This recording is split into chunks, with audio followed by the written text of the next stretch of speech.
Welcome to Tell Me All About It, the podcast where curiosity meets conversation. I'm your creator and host, Brianna Guyton, here to dive into stories, insight, and everything in between. The title of this episode is called Rejection is Painful, but So is Being Stagnant. Like every other episode, I like to start off with a quote. And this quote goes, "Rejection doesn't mean you aren't good enough. It means the other person failed to notice what you have to offer," by American writer Mark Ahmed. Rejection is one of the most painful things we can go through as a human, but it's necessary in order to grow and move forward. I'm going to be the first one to admit rejection hurts like a bitch and nobody's telling the truth about it. No, I'm not talking about I like someone and they didn't like me back. I'm talking about rejection when you give everything your all. When you give a company your all, a business your all, something you give all, an interview you gave your all, and you just get flat out rejected. The more rejections that pile up are more of you questioning, is this worth it? Am I on the right path? Am I doing something wrong? What is wrong with me that I keep getting rejected? When rejection comes, you start to question yourself, your ability. You start to question your faith. Like, is this all going to nothing? Rejection takes a toll on your mental and emotional well-being, and it's okay to be hurt. And the process of rejection is hurt. We live in this weird era where things aren't supposed to hurt. Rejection's not supposed to hurt. We're not supposed to feel anything when we get rejected. We're walking around with this bottled up hurt and this frustration, this anger because we're being rejected, but the whole world's telling us you shouldn't feel anything with being rejected. You should just move on or keep going. Because the reality is, rejection means we failed. And nobody wants to talk about failure. No one's on Instagram and TikTok sharing their failures. They're all giving you highlights of their greatest achievements or something that's going good in their life. No one's talking about what failing and rejection means. Like, in my mind, how many losses do we have to take in order to know what a win feels like? It feels like I'll never get that win. And there's nothing worse on planet Earth than to know you are destined for something, to know that you are meant to do something and you would do it to the best of your ability and there's nobody who can do it better than you and still get rejected. Think about a job. You have all the qualifications for a job. You have the degree, you have the certificate, you have the experience, you have everything, and you still get rejected. And another thing too, there's nothing worse, and I mean nothing worse than when you do get rejected from something and someone comes along and says, well, you were overqualified, or there's something better for you, or I wouldn't worry about that, you were too qualified for this anyway.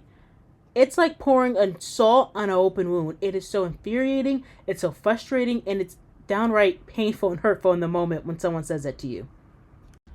Watching others get the yes that you want or so desperately need is painful, and you're not alone if you feel this way. But what if I told you rejection is more of them than it is of you? Them not seeing what you have to offer or seeing your worth has everything to do with them and not you. Them being too scared to let your light shine because it would dampen theirs. That's on them, that's not on you. Now, if your first instinct after receiving rejection is to see it as someone else's loss, God bless you. That's a peak level of confidence that I don't think I've reached just yet. But when you start piling up those rejections and it's letter after letter, no after no, not right now, not right there, it just keeps piling up and piling up, you start looking at yourself like, what am I doing? What's wrong with me? You question everything about you. Was it worth getting a degree? Do I sound like a college student? Do I sound like a master's student? Do I sound like a professional? Is it the way I look? Is it the way I'm clothes I'm wearing? Is it my hair? Like, what is it about me that I can't get one person to say yes when it comes to moving forward in life? And you will go through life with 90% of people getting rejected from things, and you will never hear why you got rejected. Think of a job. You apply to a job, and you give it an interview, and you give it your all, and you do your best at it, and the person interviewed says, well, you'll hear from us soon. And you're waiting and waiting and waiting and waiting and waiting, and time is passing, and you're just waiting to hear something back just to get that beautiful letter. We're sorry to inform you, but we've gone with somebody else for the job. Please consider other positions within our company. And you're thinking to yourself, well, what did I do wrong? What was wrong with it? Like, where did the interview go wrong? I thought we had a great interview. I meet all the qualifications. I have a lot to offer in your company. Where did it go wrong? And we'll never know what went wrong or what went through that recruiter's mind that you did not get the job. Now, we get rejected for 1,000 reasons. Some of it may be the person interviewed doesn't like you, or they don't like what you have to offer, or there is somebody already with their name attached to this position. They're just interviewing you for fun. And we're going to go through life never knowing why we didn't get the job we wanted, never knowing what was it that led me not to get the yes that I needed for this job. We'll never know. And that part right there is frustrating. It's angry. It's confusing. It plays a trick on our mental health. Those are things we can't control. And it doesn't make not getting the job any easier to hear. And then there's other times where you do give a great interview, but the person that you're interviewing realizes that you're going to surpass them. You're going to outshine them. And they say no. And those people are the cruelest, insecure, saddest people you'll go up against to dim someone else's light because you're scared of your light not being able to shine brighter than anyone else. It's not only insecure, it's sad, it's weak, and it's downright pathetic that you will hold somebody back or prevent somebody from being the best version of themselves because you are afraid of their shine, of their light. Swinging back to the title of this episode, rejection's painful, but being stagnant is too. I don't want anyone who hears this to think or to feel the amount of rejections I have, it stops me from trying. You cannot allow rejection to stop you from trying. So many people get stuck doing something that they hate or they don't want to do because they don't want to face rejection. Rejection is a part of it. Rejection means you're willing to try again and again and again. No matter how many times you get rejected from something, you're willing to keep going.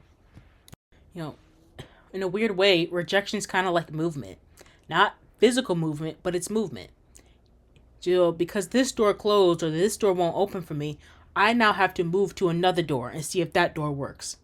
And if that doesn't work, I have to move to another door. Rejection moves you across and moves you along to where you need to be until you finally do get that yes.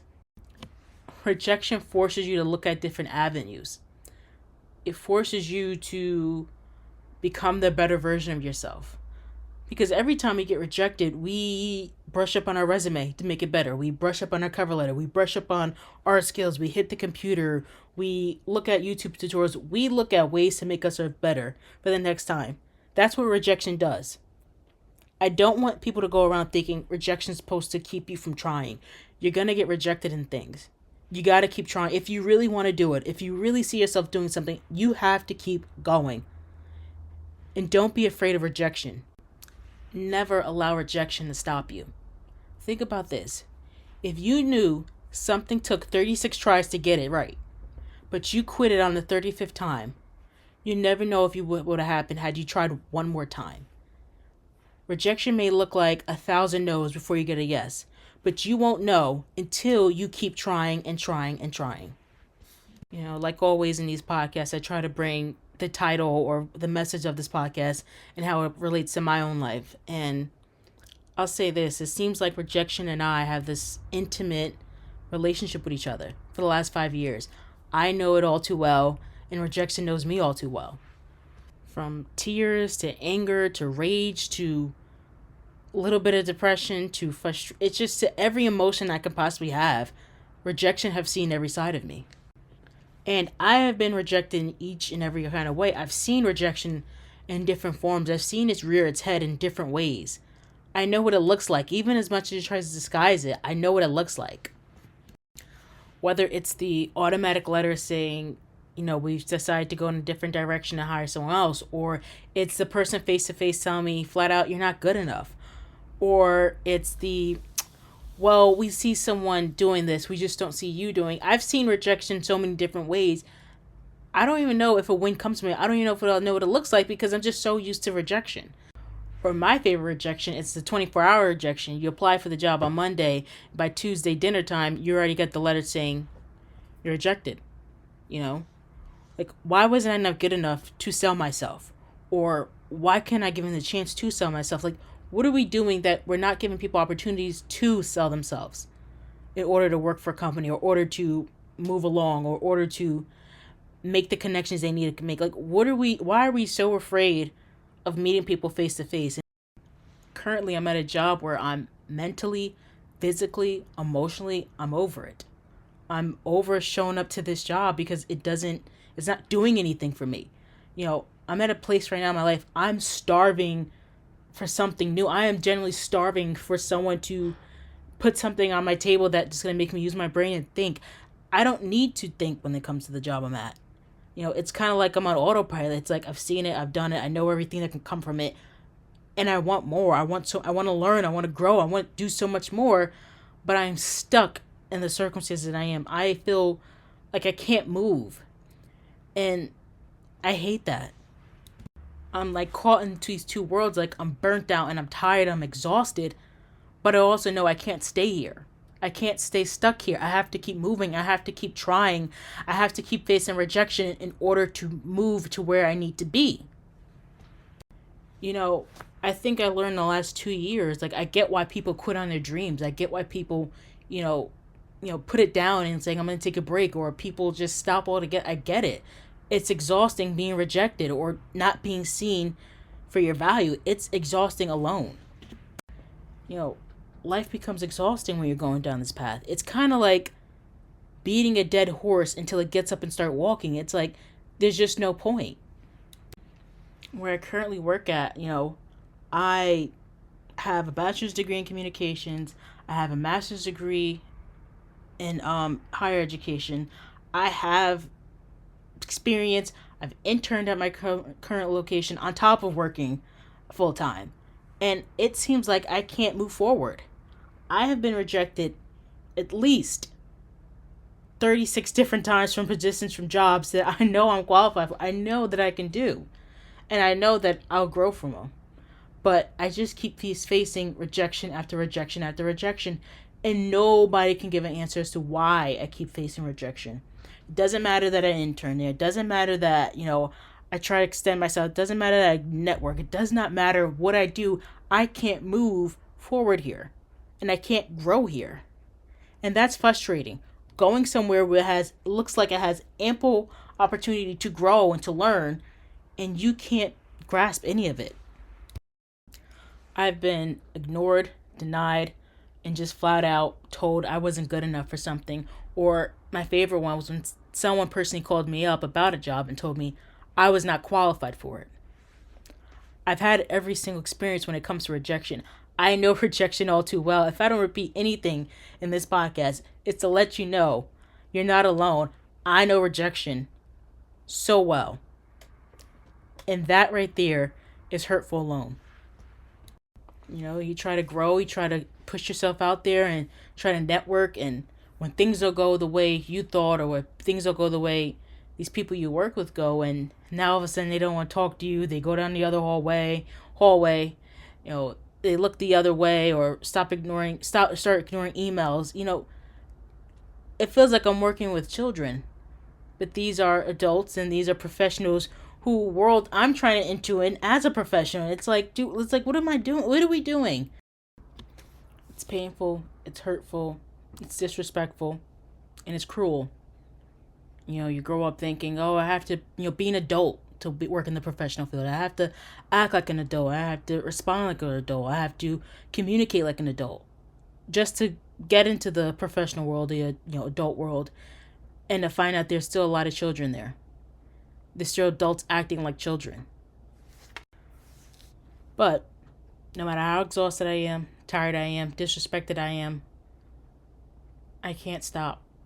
I can't allow rejection to win, because one of these days, one of those rejections are going to be a yes, or a win, or a blessing I didn't see coming. So I can't stop. I have to keep going. I have to keep pushing. I have to keep fighting in order to get that win that I want so desperately. In order to get that overflow of blessings that I am praying for, in order to keep moving. In order to do that, I can't allow rejection to stop me from keeping moving. I'm going to say these next words, and I'm going to put this on the atmosphere because I want it to float around the atmosphere. I want it to be known of this is what I'm standing on. I will be successful beyond my wildest dreams. I will be able to give to those who deserve it. I will walk into an abundance with grace. I will be known by millions. I will follow God's plan for me. I will have favor amongst men. He gave me the dream. All I have to do is follow his word. To wrap this up, I want you guys to know, I know they're feeling rejection and I know how painful it is. But don't give up. You can't give up. Those who stand still will never get to know the life they could have. All the greats have been rejected. Michael Jordan was cut from his high school team. J.K. Rowling, Harry Potter was denied by multiple publishers before it got its first yes. Oprah Winfrey was fired from her first news television station. The greats have to go through pain in order to become great. I always try to say this next line to myself when I'm going through hard times, and it goes like this. Those who laugh first will cry later, and those who cry first will laugh later. Nobody spends a lifetime crying, and nobody spends a lifetime laughing. And that right there helps me get through some hard, difficult times in my life. As always, for more content, you guys can follow me on Instagram at TellMeAllAboutIt, and make sure you follow me here on YouTube and Spotify. Make sure you subscribe to my YouTube channel as well. As always, I'm looking to cover stories of everyday people. I cover stories of any kind, from hardship to people pursuing their journeys and passions. I cover all things. So until next time, this is Bree.